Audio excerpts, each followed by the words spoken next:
ஆச்சி பாதாம் ட்ரிங்க். ஆச்சி பாதாம் ட்ரிங்க் ஒன்னு வாங்கினா ஒன்னு ஃப்ரீ.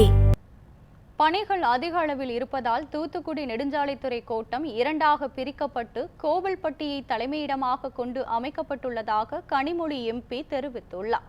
தூத்துக்குடியில் இருந்த நெடுஞ்சாலைத்துறை கோட்டத்தை இரண்டாக பிரித்து கோவில்பட்டியை தலைமையிடமாக கொண்டு நெடுஞ்சாலைத்துறை கோட்டம் அமைக்கப்பட்டுள்ளது.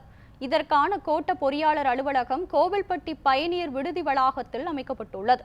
கனிமொழி எம்பி சிறப்பு விருந்தினராக கலந்து கொண்டு அலுவலகத்தை திறந்து வைத்தார். இதில் அமைச்சர் கீதா ஜீவன், சட்டமன்ற உறுப்பினர்கள் கடம்பூர் ராஜு, மார்க்கண்டேயன் உள்ளிட்டோர் பங்கேற்றனர்.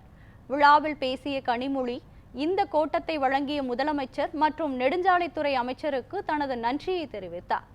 இந்த முயற்சியை முன்னெடுத்த மக்கள் பிரதிநிதிகள் மற்றும் சட்டமன்ற உறுப்பினர்களுக்கு தனது பாராட்டுக்களை தெரிவித்தார். இந்த பகுதியின் மக்களுக்கு பல நாளாக இருந்த கோரிக்கை இன்று நிறைவேற்றப்பட்டிருக்கிறது.